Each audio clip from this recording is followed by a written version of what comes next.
Bienvenido al canal Biografías Increíbles. Hoy te presentamos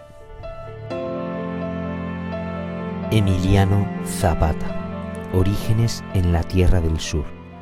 En el corazón del estado de Morelos, entre campos de caña que perfumaban el aire con un dulzor espeso y permanente, nació el 8 de agosto de 1879 un niño que con el tiempo sería conocido como el caudillo del sur, Emiliano Zapata.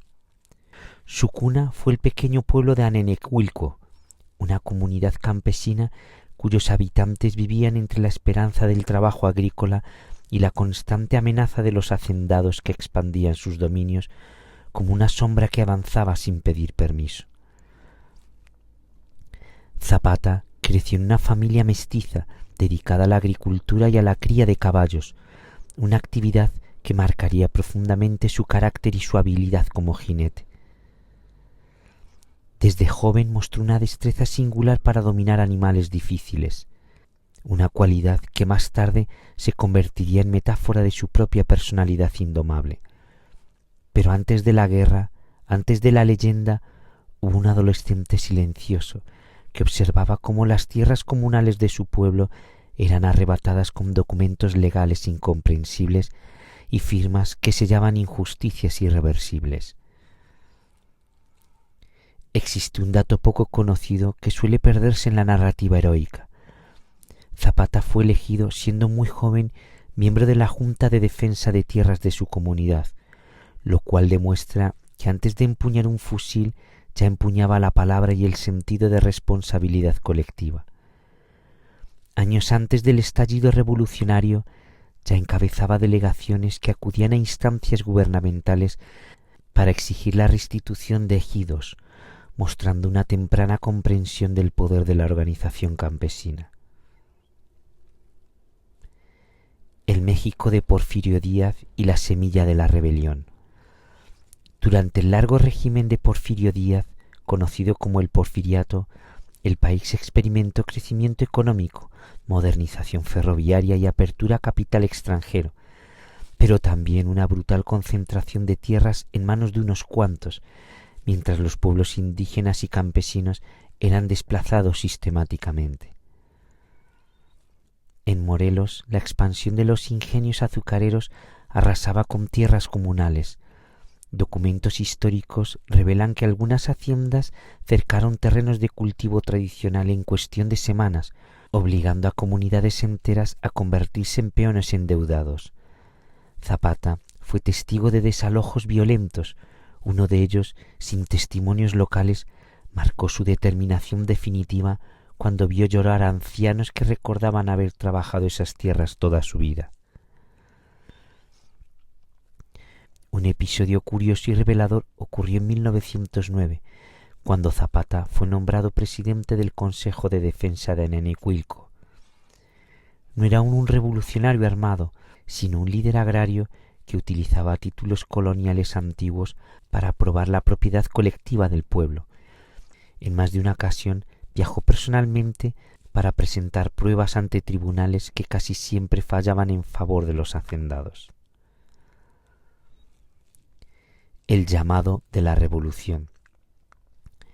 En 1910, cuando Francisco I. Madero proclamó el Plan de San Luis llamando al levantamiento contra Porfirio Díaz, Zapata vio en ese movimiento una oportunidad histórica para hacer justicia agraria. Se unió a la rebelión con la esperanza de que el nuevo gobierno restituyera las tierras. Su ejército inicial no era un cuerpo militar profesional, sino campesinos armados con carabinas antiguas, machetes y una convicción ardiente. Zapata organizó a sus hombres con disciplina sorprendente, prohibía saqueos indiscriminados y castigaba abusos contra civiles. Este detalle, poco difundido, habla de su intención de construir una revolución con principios y no solo con balas. Tras la caída de Díaz en 1911, Zapata esperaba reformas inmediatas.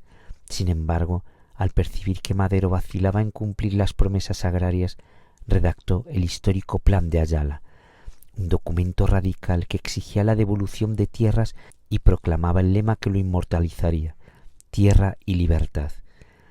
En ese plan declaró traidor a Madero, un acto que evidenciaba su intransigencia ante la traición a las causas campesinas. El plan de Ayala y la consolidación del zapatismo.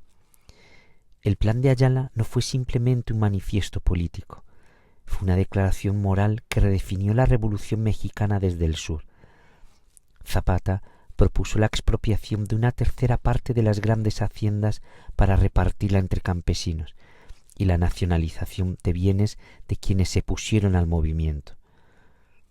Un dato curioso es que Zapata cuidaba personalmente la redacción y difusión del plan y que insistía en que sus tropas comprendieran el contenido político del documento. No quería soldados ignorantes, sino hombres conscientes de la causa.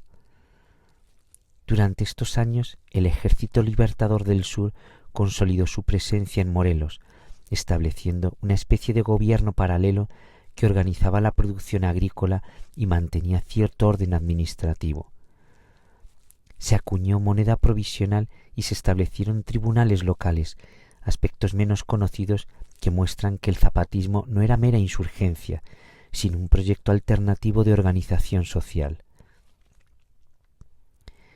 El encuentro con Pancho Villa. En 1914, Zapata se reunió con Pancho Villa en la histórica Convención de Aguascalientes, celebrada en Aguascalientes. Ambos líderes, provenientes de regiones distintas y con estilos contrastantes, compartían desconfianza hacia el constitucionalismo centralista. Hay una anécdota célebre pero poco explorada. Cuando Zapata y Villa entraron juntos en la Ciudad de México, Zapata rehusó sentarse en la silla presidencial en el Palacio Nacional, afirmando que no había luchado para ocupar el poder, sino para devolver la tierra al pueblo. Este gesto reforzó su imagen de hombre ajeno a ambiciones personales. El cerco y la traición. El ascenso de Venustiano Carranza como líder constitucionalista marcó el inicio del aislamiento militar de Zapata. Poco a poco, el Ejército Libertador del Sur fue rodeado y Morelos sufrió campañas devastadoras.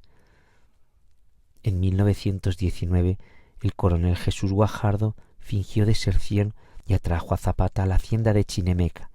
Allí, el 10 de abril de 1919, fue emboscado y asesinado. Tenía 39 años.